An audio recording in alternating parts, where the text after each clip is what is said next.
Amid all the pleas to help workers through the COVID-19 crisis, one group has been ignored and is now fighting back. I'm talking about sex workers. Despite providing what they argue is an essential service, sex workers face special challenges as unemployment numbers rise and the virus numbers continue to grow. Not only are the people who make a living selling sex self-employed, but the federal government has singled them out, barring businesses involved in sex from qualifying for small business loans under the Paycheck Protection Act.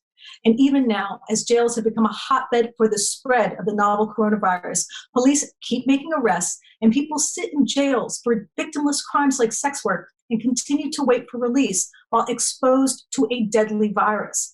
All of this is just another example, advocates say, of our country's long history of marginalizing and criminalizing sex work, which is why many say now is the time to push back and advocate for real change. To discuss this, I'm talking with two guests. One is a representative of SWAP, the Sex Workers Outreach Project that advocates for the rights of sex workers. I'm speaking of Caroline Unger, who's advocated for sex worker rights. And I'm also speaking with Aya Damons, founder of Baltimore City Safe Haven, a TLGBTQ nonprofit created specifically to help people who are in survival mode.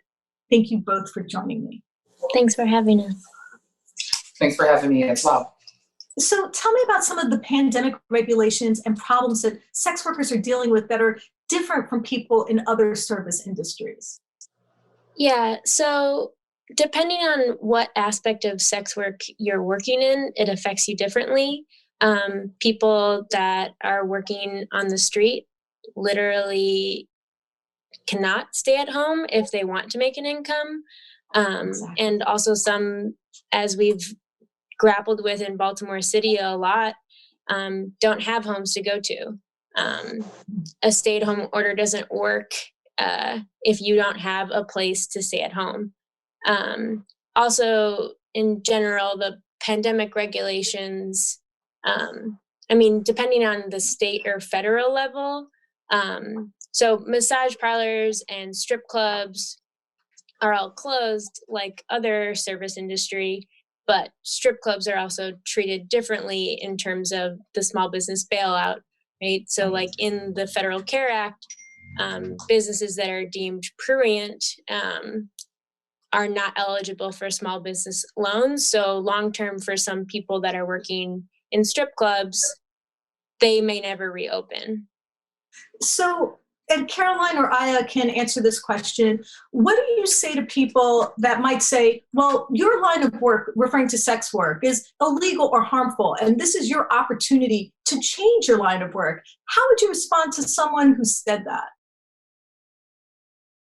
Well, our program gives individuals options to be able to engage in the body of work that they want to do or opt out. As we work with SWAP Baltimore, we're able to actually balance them out from both sides of the board as we work with people of survival mode, people that are doing survival sex work. So we tend to give them education, resources, help them with things to build them so they can get out of sex work if that's something they don't want to do. Now, some people would say, well, maybe we should just legalize sex work entirely, not just decriminalize it, but actually legalize it. And I think Nevada currently is the only state that does this. Do you think there are any negatives to legalizing the sex industry completely? Because then that clause, for example, that prurient clause that you were talking about, wouldn't apply any longer. So do you think there's room for legalization? So that's a good question, because a lot of people are pro-legalization, and it's a model that's been tried in Europe a lot. But there are downfalls to legalization versus decriminalization. For example, people that are in more precarious legal status or documentation status don't have the same access to channels of sex work that would be legal. Right. So if you're undocumented, for example, if you're associated with any type of sex work, you can be deported or denied a green card because of your association with sex work. So decriminalizing it overall for everyone would make it better than legalization. Now, this question might be for Caroline, but Aya, if you feel like jumping in and answering it, you're welcome to as well. When people talk about sex work, they often talk about it in terms of human trafficking, or they talk about it in terms of being negative on those who are sex workers, that it punishes their bodies and damages their psyches. I would like to know, what kind of positives are there in being a sex worker, either from the experiences of people you've spoken with or people who are members of your organization? What kind of positives are there? So maybe we can kind of alter the idea that sex work is just this terrible industry to be a part of. You know, honestly, like, I don't love the question, because sometimes it feels like sex workers have to prove that it is a positive experience in order for it to be decriminalized or to be accepted or unstigmatized. And I just like, I never got questions like when I was a dishwasher, like proving that my dishwashing job was making my life better. It was just a way to survive. And I think like sex work sometimes has to like prove itself to be a better job than how people see it, but it's complicated. It's good and bad, like every job. So I guess that's my initial reaction. Are you worried that the pandemic will change our society so completely that people will be actually unable to engage in sex work? Or do you think we'll be able to find a way to overcome it the way we did with HIV? I believe it's a dire situation for those who do not have homes to go back to quarantine. Some people are living in the streets in survival mode, and they do survival sex work. Some people have no place to go, no place to quarantine, no place to get help. So they're open to the virus 24/7. As we do the body of work, we see an increasing cycle of individuals who come to us and ask us for a shelter space, something to eat. And mental health and substance abuse at this moment is at an all-time high for street-based sex workers that are doing this in survival mode. So this is a devastating time during the pandemic for them. You know, since you are leading a trans-led organization, one of the only ones I believe in the state of Maryland, there might be different issues for the TLGB community when it comes to getting shelter or homelessness services. How does this pandemic specifically impact the intersections of your community? Well, we're here led to the streets to do survival sex work. That's when we're creating this pattern and this cycle of generations and generations to come. And they're engaging into the body of sex work in survival mode. This is either doing it out of hotel rooms. This is either doing it because of discrimination, parents that do not understand gender dysphoria. So year after year, we are repeating the same cycle of having generations and generations of uneducated youth, young adults that are practicing in the body of work of survival sex work. So it's a lot different when it comes down to why they are out there. Our organization brings in those resources to be able to give you an option out. As we work with SWAT Baltimore, we have, we work together to make sure we can balance things out. They're always a call away. We're always a call away. So it actually helps us out when it comes to, we meet someone who wants to do sex work. And for someone who doesn't want to do sex work, we work together to make sure that we equal it out, to make sure we have resources out for each person. It's even if if they want to do sex work, if they don't. I think both of our organizations' goal is to make sure that people are safer and happier, and like that can include sex work or not. We just recognize as a society that sex work is disproportionately criminalized and stigmatized for moralizing reasons I think we both don't agree with. Let me take this conversation actually to the presidential debate, because recent polls have shown that the majority of Democrats agree sex work should be completely decriminalized. First off, we really didn't see this discussion during Democrat debate. So should progressive candidates be discussing the decriminalization of sex work? And would you want to see this be part of our presidential debate? Or do you think it's even possible, considering the candidates that we're looking at? I can say nothing is impossible. Decrim works on both sides. It works on both sides for both of us. I think they need to take heed to decrim because it works for survival sex workers, and it also works for those who want to do sex work. It's hard to have any hope on that scale of politics, but I think it's important, to still be working on community and city and state levels so it can get there.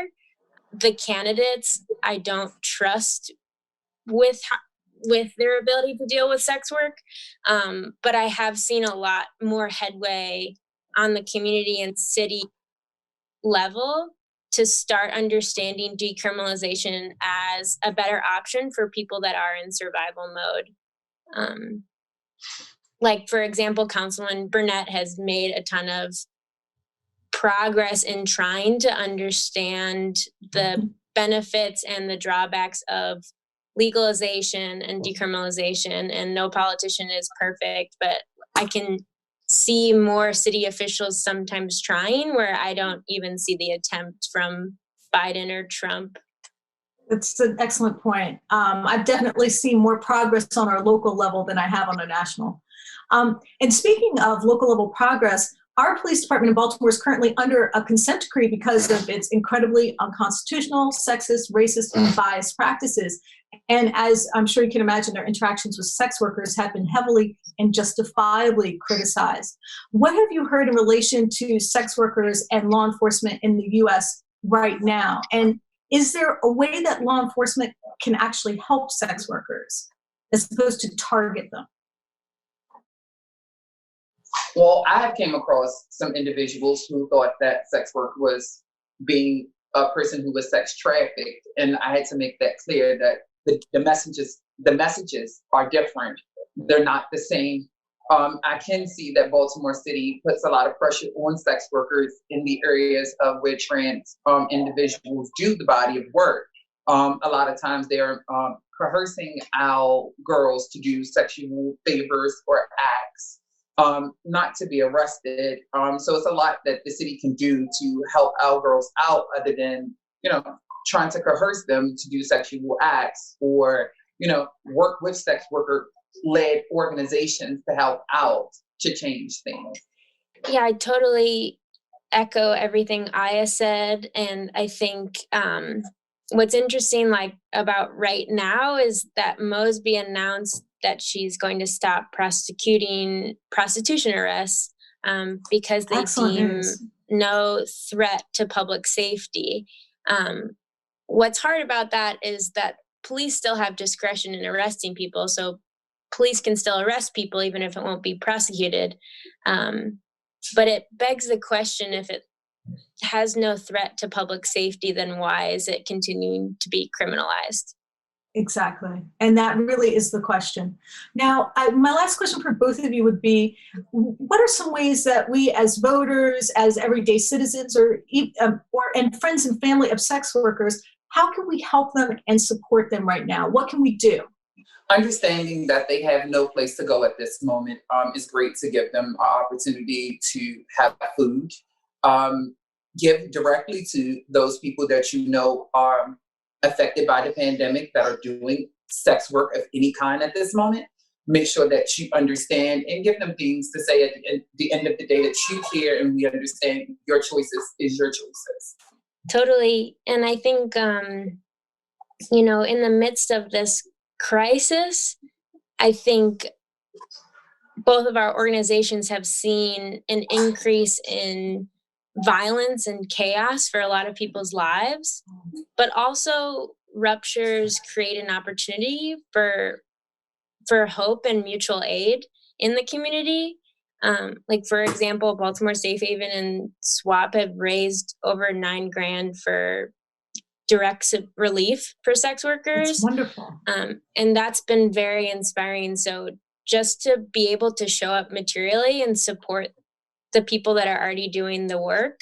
Baltimore Safe Haven has been on the ground way before this crisis and will be far after this crisis. And just continuing to support materially, but also, accepting the people that that are sex workers, checking in on them, making sure that they're okay, because, people that aren't deemed citizens or don't file their taxes or are in some way more precarious are going to be hit hardest by this. Well, I just want to thank you both so much for joining me. I want to thank my guest, Carolyn Unger from SWAP, for joining me. Carolyn, thank you so much for your time and for your insights. We really appreciate it. Thanks for having us. And Aya Damons of Baltimore Safe Haven, I want to thank you so much for your work. And it is just so gratifying to see both of your organizations working hand in hand together. I just want to thank you so much for your time and for your insights as well. Thank you. I wouldn't be anything without SWAP Baltimore. So I thank you for even having us here. And I think what we can do is perhaps we can put on the bottom of the screen a link so that if anyone wants to donate to SWAP and Baltimore Safe Haven to help support sex workers during their time of need, we'll make sure to put a link on the bottom of the screen so that you can also help. My name is Taya Graham, and I want to thank you so much for joining me at the Real News Network. Be safe.